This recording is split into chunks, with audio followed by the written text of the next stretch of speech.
So I think one of the most interesting quarterbacks that's going to be heading into this 2020 season is someone who played about 5 games last season. It was exactly 5 games, actually, and that is Drew Lock of the Denver Broncos.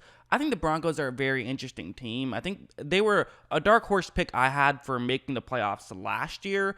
And now it seems like they have a really good shot, I think they were one of the more unlucky teams last year and still played decent. But enough about that. Let's talk about Drew Lock and let's get into what he does well and what he does not so well, what he needs to improve on in the future. Because, I mean, part of the reason he wasn't a first round pick was because he has a lot of things he has to improve on, and he isn't totally NFL ready. And well, I mean, he looked pretty NFL ready when he actually got some playing time, but that's neither here nor there. Let's start things off with this play. It's going to be a cover one blitz. So there's a safety deep and then it's man coverage across the board. And there's a receiver running deep. That's going to be Lock's first read on this play, which makes sense. He knows it's man coverage. He sees there's only one safety who's deep. So a route that's going to get towards a sideline deep, that's a route that can work out from time to time. Maybe his secondary read could be this one. It's another deeper route, but it's cutting over the middle. It's going to be right in front of the safety. Maybe the safety could take it away. It's hard to know, but clearly his first read should be, the one you see on the top of the screen, and then you should go down to the other route that I just brought up. That's the way he should do it, and that's what he's going to do. And after the ball is snapped, you notice that, clearly this isn't necessarily totally open. It's not a disaster by any means, but it's not really open either. There's not a ton of separation. There will be some. The Denver Broncos player who's running is going to get open to some degree, but the safety is also crashing in.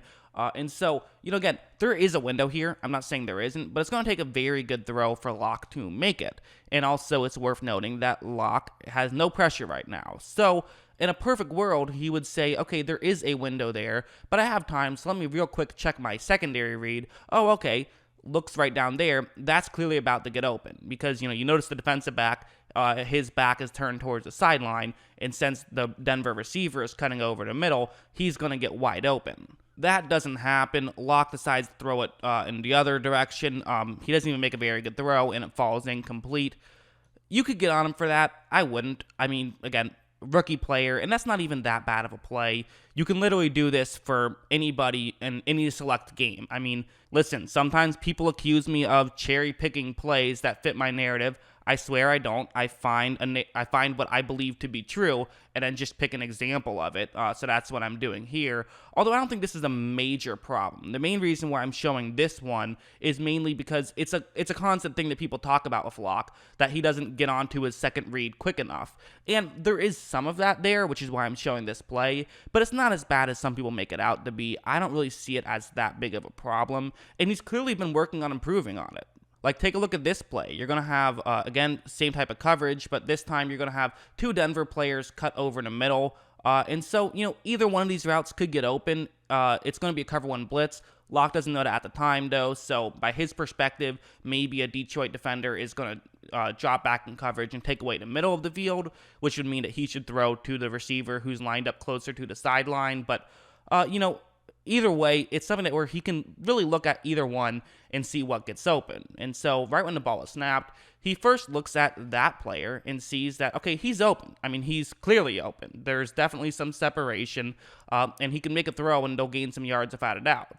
But what Lock does this time is he also looks over and sees that even further towards the sideline, the Denver Bronco player over there is going to get even more open because, he's creating contact. The Lions defender who's going up against him is facing the wrong way. There's going to be even more separation on this play. And for all he knows, a Lions defender is going to drop back in coverage and take away the receiver who is second closest to the sideline. So Lock, he decides to throw it in that direction instead. He's patient, and they're able to gain some yards. And, again, nothing crazy. But I think with that play, it shows that he is definitely making a more conscious effort to get to his second read more quickly and to, take some time before making a decision. Because in the past, he has just, you don't want to hesitate, but in the past, he has made some decisions too quickly. And by in the past, I mostly mean in college. That was one of the negatives coming out about college. But in the NFL, it hasn't been that big of a negative, especially for a rookie. Now, there is one thing that you can definitely say by the books is not a good quarterback thing to do. It's this play. It's gonna be just a screen pass to the halfback. So low degree of difficulty play for Locke. But what I really want you to notice is that once he, fakes the play action, watch how he's going to throw this. I mean, he's just horribly off balance. He's basically, falling backwards as he's throwing this ball, and there's no reason to do this. He had plenty of time to get in position and then make a throw, but he does this a lot. He will often be off balance and have improper footwork when making a throw.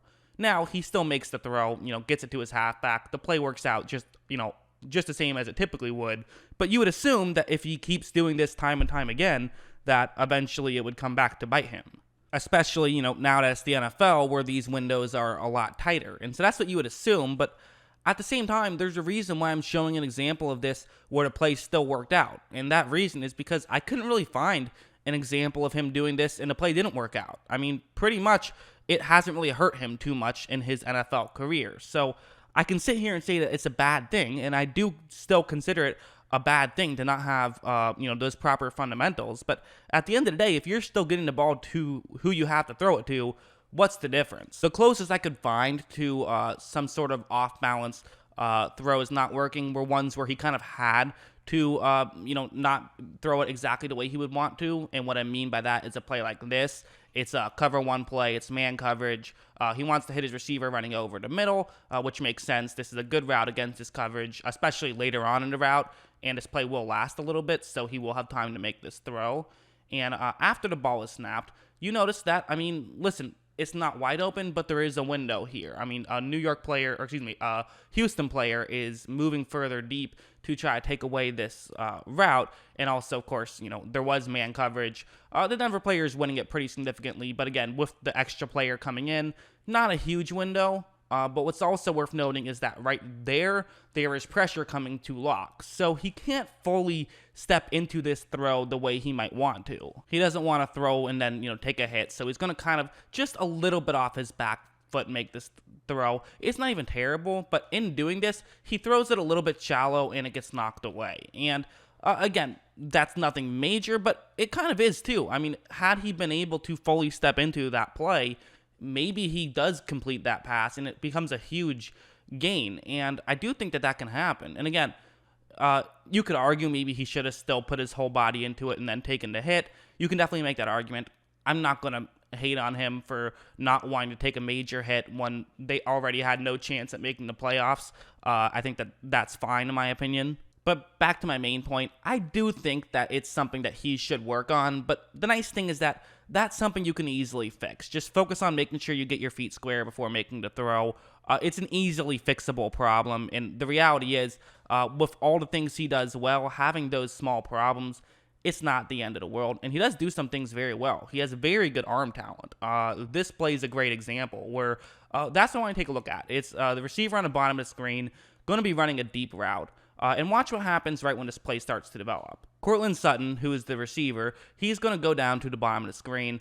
He doesn't have a ton of separation, although he is a pretty good jump ball receiver. Also, the safety, who is a little bit closer to Drew Lock's left than Drew Lock's right, so the top half of the screen. He's moving down. He sees, hey, let's try to take away Sutton here. But Locke is still going to make this throw. So again, he can't have it hang up there for too long because then the safety could come over and make a play. So he's going to have it hang up a little bit, but he can't do it too much. And watch this throw. And despite the fact that there's really not much separation at all, he makes a great throw where only Sutton can make the grab. And he does make the grab for a touchdown.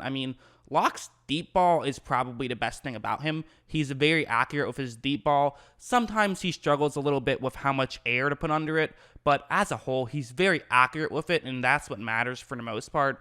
And again, as a rookie, it's very impressive that he already gets this timing down with a lot of these guys that he hasn't played much with. And it's not just those go routes, it's plays like this, where it's going to be similar to the play I showed you earlier. This time the route's not going to get as far down the field, but cover one play, man coverage, receiver runs over the middle. It will get open the longer this play develops. But what actually happens is that once this play starts to develop, you notice that the Denver receiver he wants to throw to is starting to get open. But the Detroit Lion player who's in charge of covering the middle of the field, he is actually a little bit closer to the bottom of the screen because he saw another Denver player in the area, so he's ran over. So now Locke can make this throw a little bit earlier if he wants. The problem is, again, there's just not much separation with the receiver he wants to hit. However, it doesn't matter. He makes an incredibly accurate throw, and he gets it there so quickly. I mean, he throws an absolute bullet to get there, so no Lion can adjust and try to, help out their teammates.